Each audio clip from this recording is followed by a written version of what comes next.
Hi everyone, I'm going to continue reading Runaway Ralph by Beverly Cleary. We are in the middle of chapter 1. The first pale rays of morning sun filtered through the pines, which were now filled with joyous chirping birds. The night clerk stirred. All the little mice looked frightened and scuttled toward the stairs and the safety of their nest and shredded Kleenex. The night clerk sat up, yawned, stretched, and scratched his chest, giving Ralph just enough time to garage his motorcycle in the dark corner under the television set before the last shadow of night faded from the old hotel. Ready to rest and filled with bitter thoughts, Ralph set his crash helmet on the dusty carpet and sat down with his back resting against the front wheel of his motorcycle. The grown-up mice should not make him use his beautiful motorcycle as a toy to amuse a lot of squirmy, ungrateful little relatives who were growing up and soon would insist on riding by themselves. And Uncle Lester would insist that Ralph let them. Well, he wouldn't. Never again would he use the motorcycle as a toy. He did not care what Uncle Lester or anyone else said. Ralph did not want to grow up to be a scrounging mouse like Uncle Lester. He did not want to settle down in a nest of shredded Kleenex behind the baseboard of the linen room. He wanted a life of speed and danger and excitement. He wanted to be free to do as he pleased and to go when he pleased on his shiny red motorcycle. The clock struck 6, and in the distance, Ralph heard the notes of the distant bugle. This time, lively notes that seemed a summons to excitement and adventure, and now that he knew where the notes were coming from, peanut butter and jelly sandwiches. Before the notes had died away, Ralph heard the laughter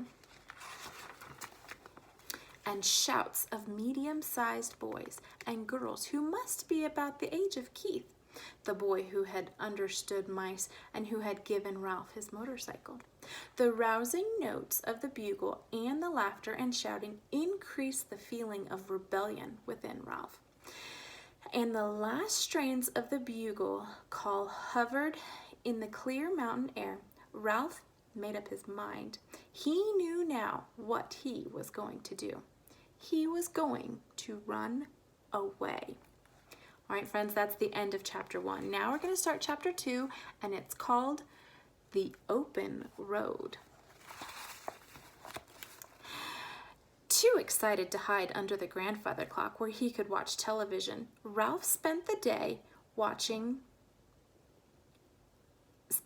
beside his motorcycle under the television set, watching life in the lobby and waiting for night to come. Luggage was set down with a thump.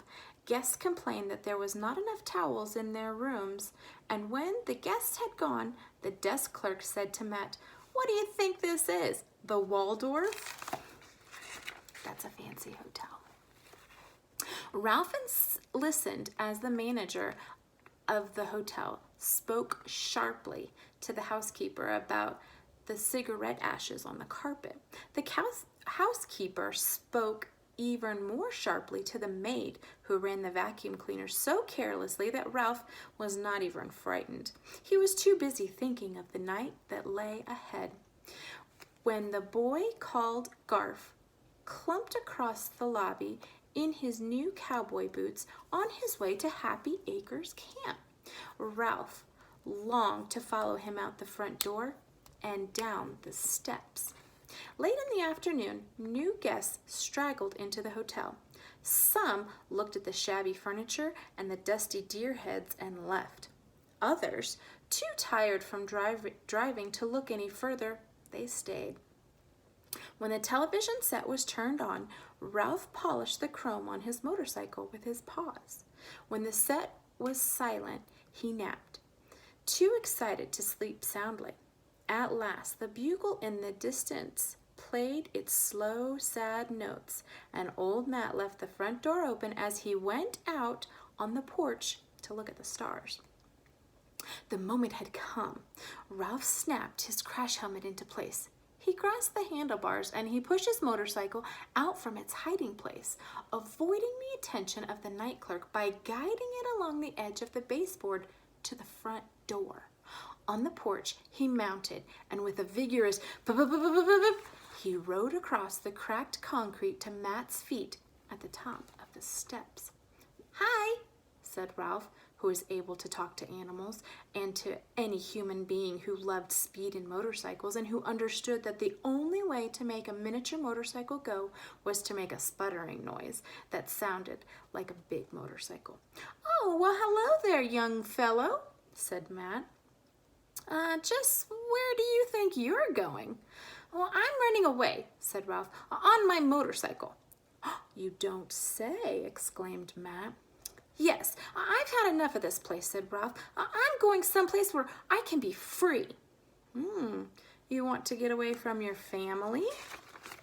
said Matt, grasping the situation at once. "You want to be independent?" "That's right," said Ralph. "I'm tired of being bossed around by my mother and Uncle Lester. I'm fed up with those pesky little brothers and sisters and cousins. I don't want to go up and down. I don't want to grow up to be another crumb-scrounging mouse. I want adventure, and I want excitement, and I'm going to ride off on my motorcycle, and I'm going to find it." "Well, that sounds good," observed Matt. "I wish I could do the same. Just ride off into the night on a motorcycle. I always wanted a motorcycle, but I never could afford one. When I was young, I had to help my folks, and then I had a family of my own to take care of. Now that my family has grown up and gone away, I'm too old for a motorcycle." The mouse and the man were silent a moment before Ralph had said, "Well, I guess I'd better be going." "Well, so long," said Matt. "Good luck. I'm going to miss you. It always cheered me up to see you tearing around the halls like a little daredevil and made the suitcases seem lighter somehow." And with that parting comment, he turned and he started back toward the door of the hotel. Oh, hey, wait," Ralph squeaked. Matt turned. You want something?" For some reason, Ralph hesitated before he said, I was wondering if you could lift my motorcycle down the stairs for me." "And I was wondering how you were going to manage," remarked Matt. But he did not want to. He did not move to help Ralph. I'd like to get started," said Ralph. "I have a long way to go tonight." "Sorry, I can't help you out," said Matt. And Ralph was astounded. For a grown-up human being, Matt had always been so cooperative. "Well, how come? How come you can't help me?" demanded Ralph. "If I lifted your motorcycle down the steps, you would be depending on me," said Matt. "And depending on others is not being independent." Well, Ralph was bewildered. "Oh, but how am I going to get my motorcycle down the steps without breaking it?" "I don't know," admitted Matt. "I just hope I don't have to come out here in the morning and sweep up pieces of a little red motorcycle." He turned and then he went back into the hotel, closing the door behind him. "Well, how do you like that?" said Ralph to himself. "And all this time I thought he was my friend."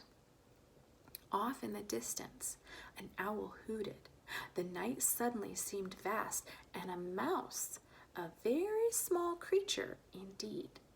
The row of empty chairs rocking in the breeze made Ralph nervous. He could not get over the feeling there were unseen people sitting in them, ghosts who might at any moment chase him and steal his motorcycle. He looked down at the 3 concrete steps and the curve of the driveway below them. His motorcycle was a good sturdy vehicle, but it would never survive 3 bounces on concrete. It would be smashed to bits for Matt to sweep up in the morning. Suddenly, Ralph was angry. He was furious at the way his old friend had treated him. Okay, friends, that is where we're going to stop today. We are in the middle of chapter 2, and it is called The Open Road. Dun, dun, dun. And I will read some more again later. Have a good day, guys. Bye.